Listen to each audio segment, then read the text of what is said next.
Huawei Chief Financial Officer Meng Wanzhou is back home in China. Hundreds of people gathered to greet the executive with Chinese flags at the Shenzhen International Airport Saturday. China's Communist Party is hailing her a hero. The U.S. had accused her of obscuring her company's relationship with an Iranian subsidiary in 2018. She denied any wrongdoing. Meng spent nearly 3 years under house arrest in Canada as the U.S. tried to secure her extradition. On Friday, Meng entered into a deferred prosecution agreement with U.S. officials, allowing her to leave the country. Her arrival follows Beijing's release of 2 jailed Canadians. China had accused Michael Spavor and Michael Kovrig of espionage in 2018, but they were widely considered pawns in a diplomatic fight between China and the U.S. For more, I want to bring in CBSN contributor and founder of Strategy Risks, Isaac Stonefish. Isaac, you actually know both men. How are they doing now that they're back? They're probably both very grateful to be out of the awful conditions that they've been in. And it's really striking how different it was for them in prison without really any sort of regular access to friends, family, loved one, lawyers. And Meng Wanzhou, who was under a very, very light form of house arrest, had some freedom of movement, had an ability to live in a luxurious Vancouver mansion. And so, I don't want to speak for them, but I'm sure that this has been quite a whirlwind weekend for them and for their families. Tell us a little bit more about them and the United States case against Meng and how they became intertwined.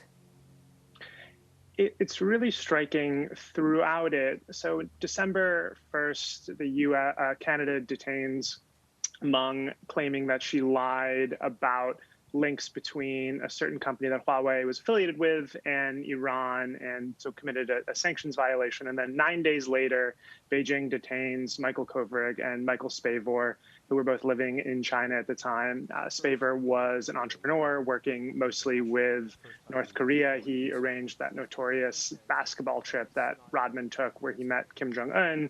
And Kovrig was with the International Crisis Group, a former diplomat, doing a lot of really excellent research on various political issues in China, often involving sensitive border areas, but a really, really top researcher on the area. And for a reason that the party state hasn't really shared with the outside world, these 2 men were the ones that Beijing felt would be the most effective or convenient hostages while they awaited the release of Meng.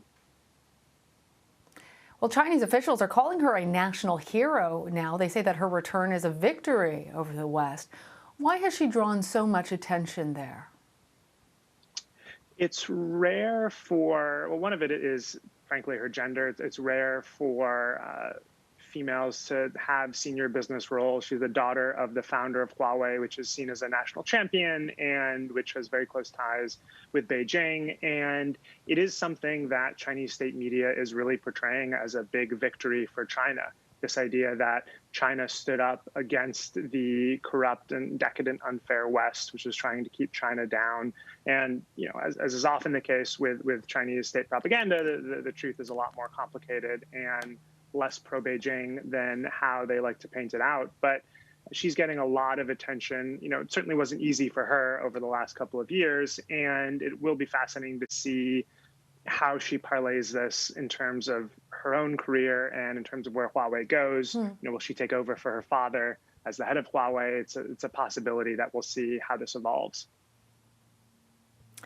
The Biden administration has been explicit, particularly recently, about their efforts to try and counter China's influence around the world. But obviously, the U.S. and China have enormous economic ties. How does the U.S. balance out those 2, at times, competing interests? It's really the challenge of the Biden administration, maybe the biggest problem that they faced. Wall Street, Hollywood, various sectors of U.S. society want to have tighter economic links with China.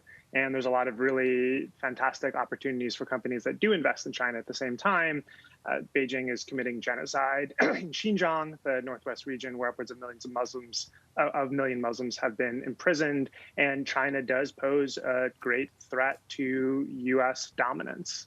And so it's really difficult to see how Biden is going to walk that line, but at least they've been explicit that this is a challenge they're facing, and they're trying to find a way to do this that hopefully won't lead to war between the two sides. Isaac, does this sort of diplomatic feud, in this case in a triangular shape, does it make companies both in the U.S. and Canada and elsewhere think twice about investing in China? It certainly should make them think twice about sending people to China or about trusting people in China with sensitive issues. It's not that people in China, either expats or Chinese, are not capable of doing these things. Rather, it's that Chinese laws and the party's willingness to go around these laws means that if executives do things that Beijing doesn't like, they can be subject to detention, extrajudicial detention, harassment, arrest, torture, like the two Michaels were, at the very least on a psychological basis. And I think the lesson that a lot of multinationals are taking is that this is very serious. And there's a lot of business executives that I know who talk privately and in some cases publicly about their fears of visiting China because they don't want the same fate to happen to them. Isaac Stonefish, thank you. Thank you.